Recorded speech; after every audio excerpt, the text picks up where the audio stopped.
You didn't lose your authority in a boardroom. You didn't hand it away in a negotiation. Nobody took it from you.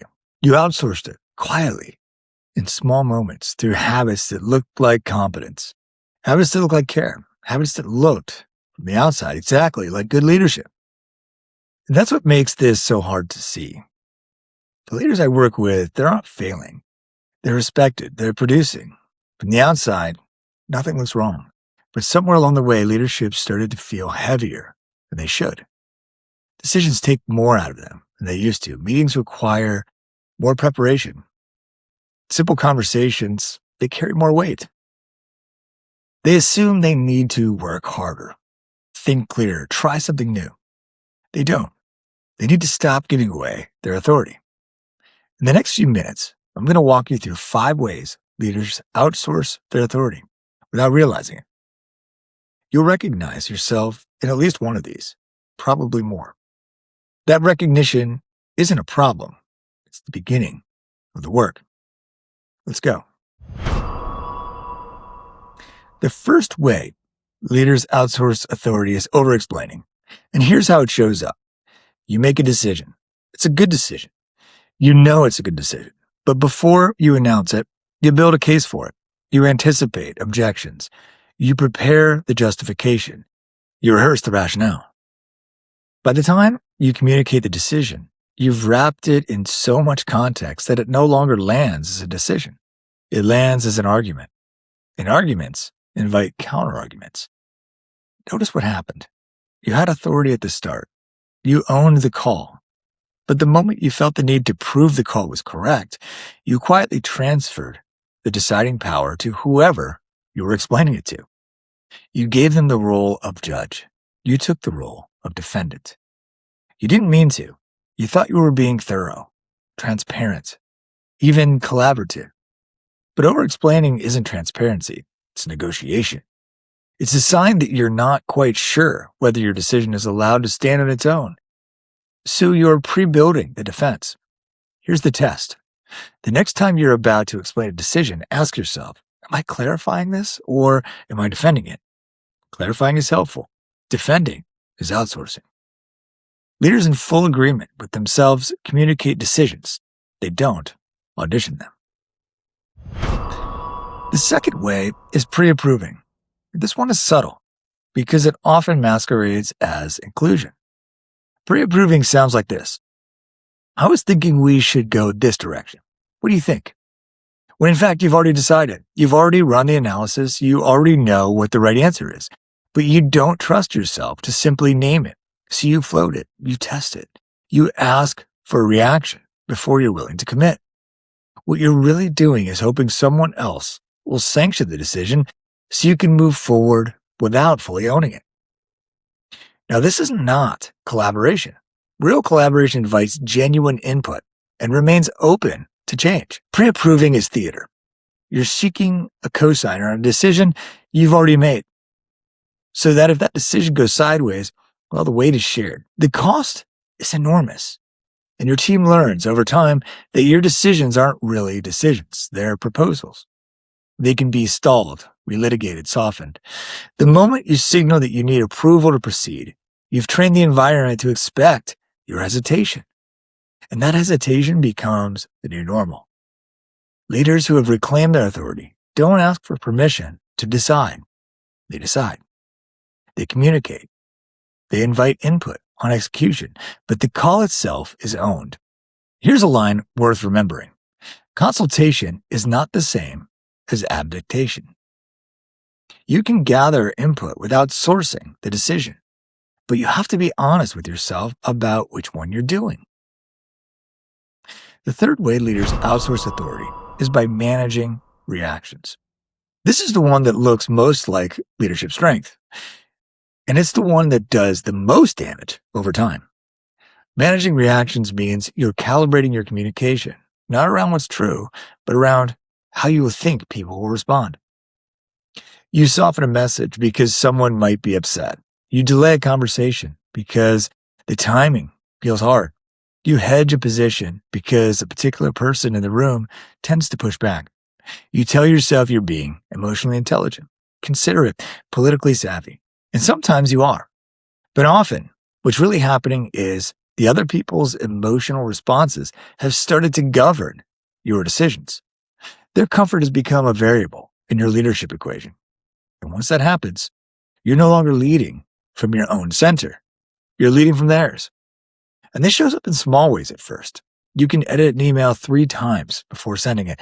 You lose sleep over how a direct report will receive feedback. You rehearse difficult conversations in the shower. And then it grows. You start avoiding certain topics entirely. You stop raising concerns. You work around people instead of through them. Eventually, you're not leading the organization, you're managing a mood. And here's the truth. You're responsible for communicating with respect and care. You're not responsible for how others feel about what you say. When you take on that second responsibility, you quietly hand them the authority to determine what you can and cannot say. And once you have that authority, you can't get it back until you stop giving it away. Calm doesn't come from controlling the reaction of others. Calm comes from being in agreement with yourself, regardless of how others respond. The fourth way is delaying until certainty. This is the leader who says, I just need a little more information before I decide. And sometimes that's true. Sometimes more information is genuinely needed, but often, more often than most leaders want to admit, the information they're waiting for will never arrive. They're not actually waiting for data. They're waiting for a feeling. They're waiting for the moment when the decision feels safe, when it's obvious, when there's no risk. That moment isn't coming.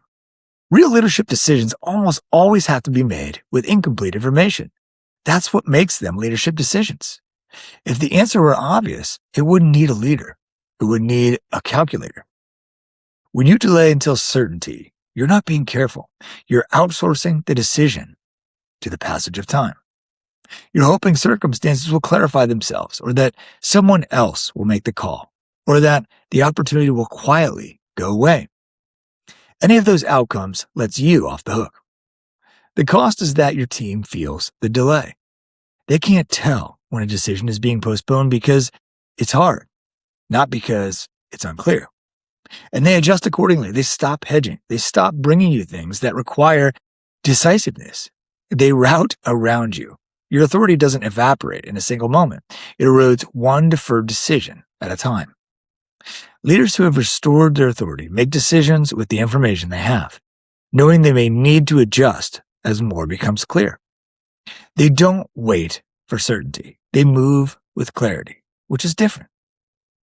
Certainty is the absence of doubt. Clarity is knowing what you're doing even when doubt is present. You don't need certainty to lead. You need clarity. And clarity doesn't come from waiting. It comes from deciding. The fifth way, and this is the one that most leaders resist hearing, is performing clarity. This happens when you've lost internal agreement with yourself, but you don't want anyone to see it. So you project confidence you don't actually feel. You speak with more force than your conviction warrants. You use certain language to cover uncertain thinking. From the outside, you look decisive, strong, clear, but internally you're bracing. Here's why this is so costly. When you perform clarity, you close off the possibility of getting the real clarity you actually need. You can't receive input, honestly, because honest input might expose the performance. You can't revisit decisions easily because revisiting would reveal that you weren't as sure as you sounded. You can't admit complexity because admitting complexity would crack the image. So you double down. You get more certain in your language, not because you've got more certain in your thinking, but because the performance requires it. And the gap between what you're projecting and what you're actually experiencing, it widens. That gap is exhausting.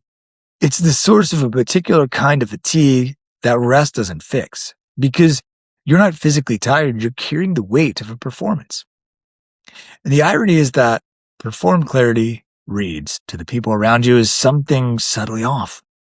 They can't name it, they can't feel it. Something about the confidence doesn't quite track. And over time, they trust you less. And this isn't because you're wrong, but because they sense you're not being fully honest about what you know and don't know. Real authority doesn't require performance. A leader who's in agreement with themselves can say, I don't know yet, without losing power. They can say, I'm reconsidering, without losing respect. They can hold complexity without pretending to have resolved it. And that's not weakness.